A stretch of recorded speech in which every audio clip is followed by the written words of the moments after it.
warning her report contains images of people who have died in the earthquake. These were once houses, people's homes. The devastation in Idlib in northwest Syria is immense, and they know all about misery here.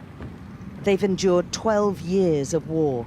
Now they're fighting to survive a natural disaster, and they're doing it in the awful realization that once again they're on their own. So they dig through the night.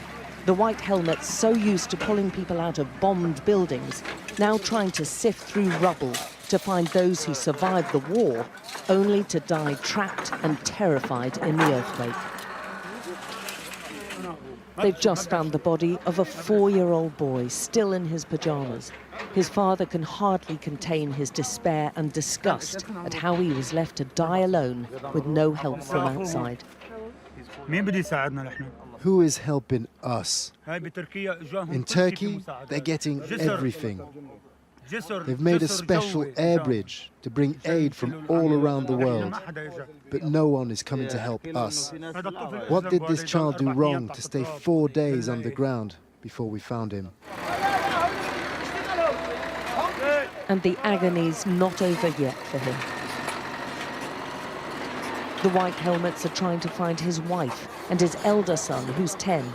Both are still missing.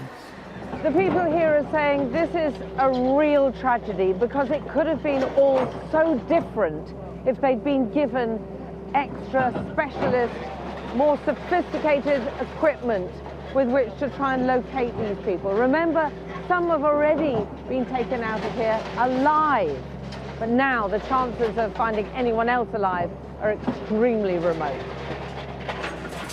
They're exhausted, but they go on. Few have escaped the agony of loss, either through the war or now the earthquake. They know the importance of finding at least the bodies to grieve and pray over. Have you found anything? No is the constant answer. Even finding the body of a loved one is some small comfort in this part of Syria, where comfort is a scarcity.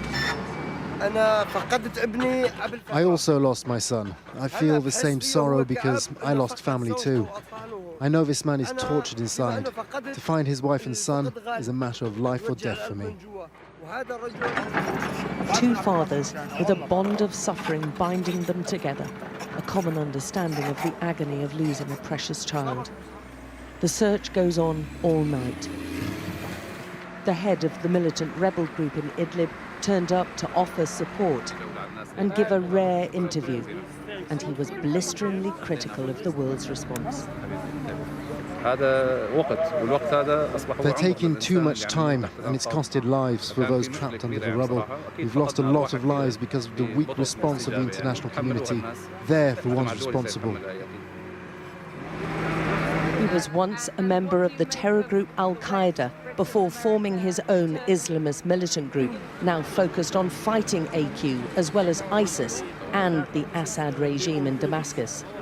He has a $10 million bounty on his head, but he tore into Western leaders for ignoring the needs of civilians in Idlib. The people who died in the earthquake were not terrorists. They were innocent civilians. They were women and children. So to confuse humanitarian issues with politics is a big problem. There are only bodies coming over the Turkish-Syria border in any quantity right now. Little meaningful aid has made it across. These are people who have fled the war in Syria to find sanctuary in neighbouring Turkey. Now being returned in body bags, it is the saddest of homecomings for their relatives. So they're having to make mass graves in Idlib to cope with the hundreds coming home from across the border, as well as those who've perished here. They simply can't make them quickly enough. They were already struggling with the impact of an unequal war. Now more unbearable loss.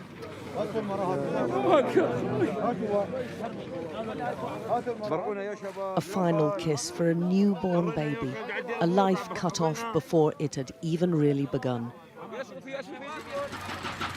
This is a tragedy on top of a grinding war and earthquake calamity.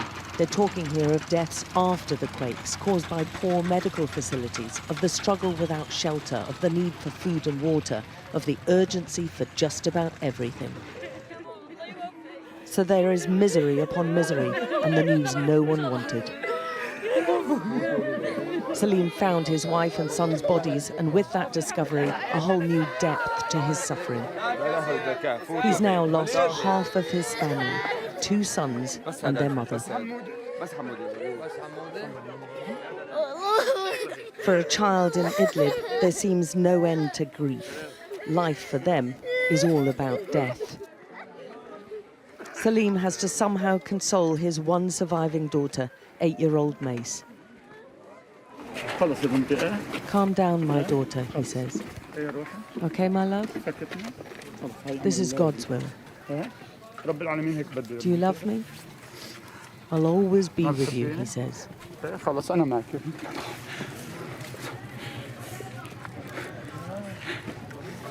They have each other, but that is all. The trauma in Idlib never seems to stop. It just gets worse and worse. Alex Crawford, Sky News in Idlib, Syria.